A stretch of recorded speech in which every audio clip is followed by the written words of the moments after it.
Hello बच्चों, चलिए प्रश्न पढ़ते हैं। ज्ञात कीजिए कि 5 से विभाज्य तथा 6000 और 7000 के बीच ऐसी कितनी संख्याएं हैं जिनमें 5, 6, 7 और 9 का प्रयोग होता है।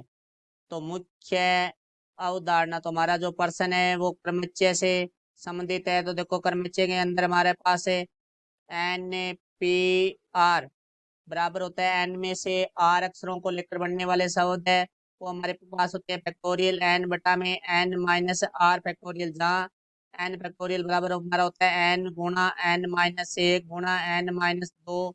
इस तरह से गुणा में चलते हुए पद हमारे 3 गुणा 2 गुणा 1 तक होता है। तो देखो, अब हमें संख्या है वो 5 से विभाज्य बनानी है।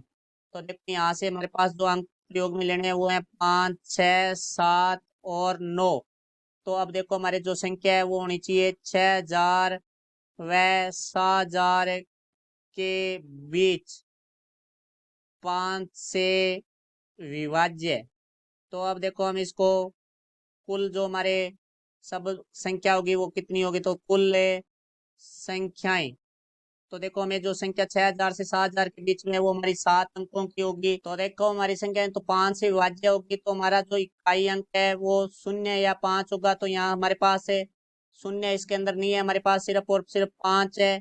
वो है हमारे पास है 1। तो यहाँ हम लिख देंगे अंकों की संख्या है वो 1 हो जाएगी। अब देखो, यहाँ से जो हमारा 6000 और 7000 के बीच में जो प्रारंभिक अंक होगा वो हमारा 1 से 6 ही हो सकता है, क्योंकि 5 होने पे वो संख्या हमारी 6000 से छोटी हो जाएगी और 7 होने पे 7000 के बराबर या 7000 से बड़ी हो जाएगी। तो यहाँ भी हमारा एक ही अंक हो सकता है। उसके बाद देखो भाई, यहाँ हमारे पास अब दो जगह बच गई और हमारे पास अंक है 4, क्योंकि हमारे पास यहाँ दो स्थान है। यहाँ चारों में से हमारा कोई भी अंक आ सकता है। तो यहाँ अंकों की संख्या वो हमारे पास है 4 ही रहेगी इसके अंदर, और इसके अंदर भी हम 4 अंकों में से कोई भी अंक भर सकते हैं। तो यहाँ भी अंकों की संख्या में भरने वाली है वो 4 ही रहेगी। तो देखो, अब इनको हम आपस में गुणा करेंगे तो वो हमारे कुल संख्याएं होगी। तो देखो भाई, यहाँ से कुल संख्याएं वो बराबर हमारे 1 गुणा 4 गुणा 4 गुणा 1 बराबर हमारी हो जाएगी 16।